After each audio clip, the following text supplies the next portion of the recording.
little kids, shot them point blank with heavy machine gun. A member of the Christian Church of Norway, he described his own motivation himself in a 1,500-page manifesto. I will not make you read it. But he wrote, this was to initiate a crusade against the infidel Muslims of Europe. Now, interestingly, he didn't kill any Muslims, not unless some of those kids may have been Muslim, but not that I know of. So what does that tell you? That these people that are buying into this hatred, this clash of civilizations idea, they're not really concerned about who they kill. And that's why it matters to everybody, whether you're Muslim, whether you're not, to see this kind of hatred, it should affect everybody, because when he did his killing spree, he didn't ask what religion the people follow. Now, if we look at our times, and according to the FBI, and I've given whatever news article I quote, I've given the reference here. If anybody wants, I can give you the PowerPoint slides, you can look them up. Hate crimes are spiking up every year for the last 3 years. Hate crimes have been going up. In fact, FBI data shows that hate crimes rose the day after Trump was elected. Right? Coincidence? Maybe. Donald Trump's Islamophobic tweets directly linked, as a research that's been published by the University of Warwick, to an increase in anti-Muslim hate crimes. The pipe bomb suspect, I'm sure you guys have heard of that, right? It was somewhat recent. No? YouTube, Twitter, no? Chat? Okay. You know, a part of his motivation, according to his own words in his testimony, and that nice hat he has on there, was to get rid of the enemies of the president. He was sending bombs. So this is not something that we should take lightly. And to illustrate again that Islamophobia and this hatred that's being pumped by the current administrations and those who follow them, Fox and Friends, it's not just about Muslims. If we look at the synagogue shooting in Pittsburgh on October 27, 2018, 11 people killed, 7 injured. And if we look at the types of messages sent by the suspected shooter, it was talking about immigrants and Muslims that are being let in by a Jewish organization, and he went in and shot up a synagogue. Right? Now, on the positive of it, we did see that the Muslim American community there has raised 200,000 plus for the victims and has brought Pittsburgh together. But the negative of it, we see when you let Islamophobic ideologies run wild, Sikhs, Jews, children, nobody is safe from it. So what is the solution? Right? We told you what the problem is, so what is the solution? We build bridges, not walls. And we try to learn about each other. We like to learn about what Islam truly is, what Muslims truly practice. So as a brief introduction, I'm going to tell you a little bit about Islam, and I'm hoping that then your question and answer session will be really where we can answer a lot of the questions. What does Islam mean? The root word comes from the word of aslama, meaning to submit. What does it mean to submit? One idea is you make your own religion. You know, some people say today, you know, I believe this, I think this. They make up their own ideology, right? Another idea, which is an Islamic idea, is you submit to what your Creator, the one who created you, has ordained for you. So you say, you know what, the one who created me knows me better. So if he says that I gotta pray 5 times a day, then I think that's better than me saying, I'm gonna pray 3 times, right? And that is what Islam is that submission to our Creator. The root word of aslama then comes from the 3-letter word of sin, lam, mim, salama, which means peace. And that's where the word salam, or peace, comes from.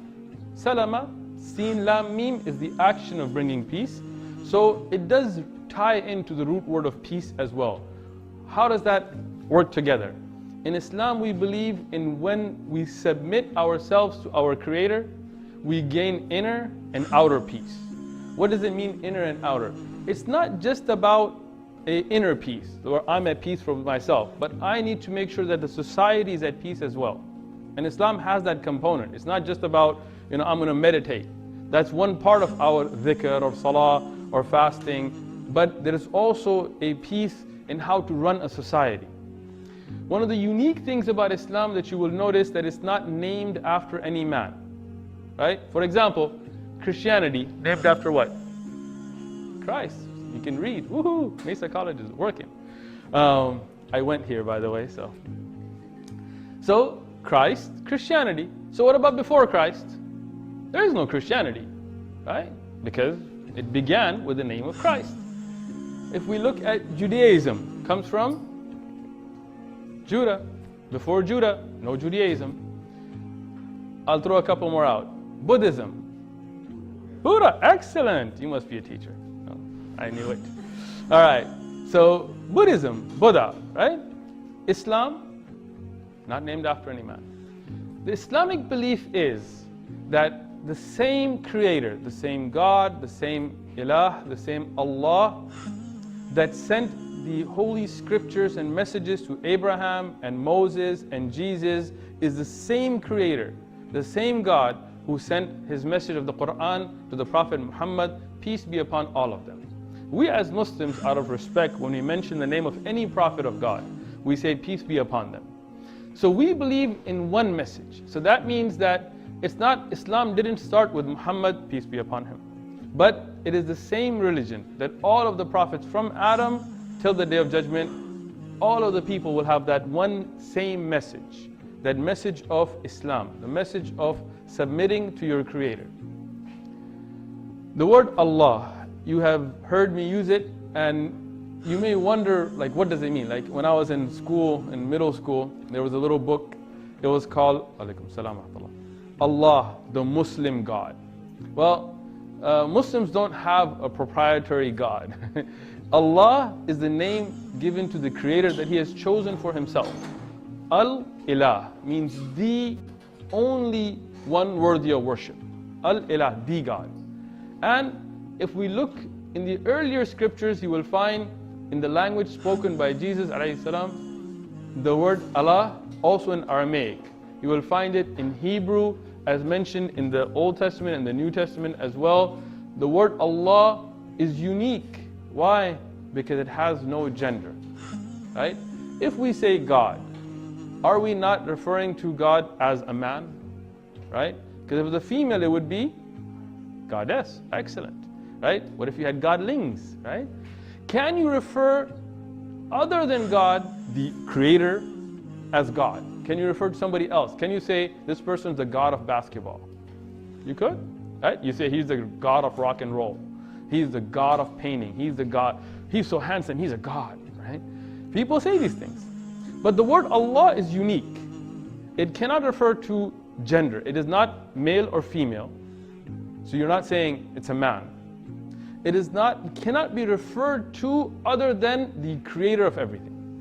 Even in Arabic, even if you're not Muslim, you can't say He is the Allah of basketball. And that's why it's a unique concept and a unique word. It cannot be referred to a man. It cannot be referred to an idol, but the Creator of all of creation. The next aspect of the Islamic belief is the belief in the Prophet Muhammad, peace be upon him. And as I mentioned, as Muslims, when we mention any of the prophets of God, of Allah, we say peace be upon them out of respect. The Prophet Muhammad, peace be upon him, was sent as a mercy to mankind. Even though you may hear a lot of different things. Somebody may say he did that or he did this. And I'm open to engaging in a discussion about that. But if we look at history, if we look at what is documented, what type of society was he sent to? Arabia before the Prophet Muhammad, peace be upon him, was a society with no rights for women, to the extent that female children were buried alive. And can you imagine a little child being buried alive? Why? Just because she's a girl?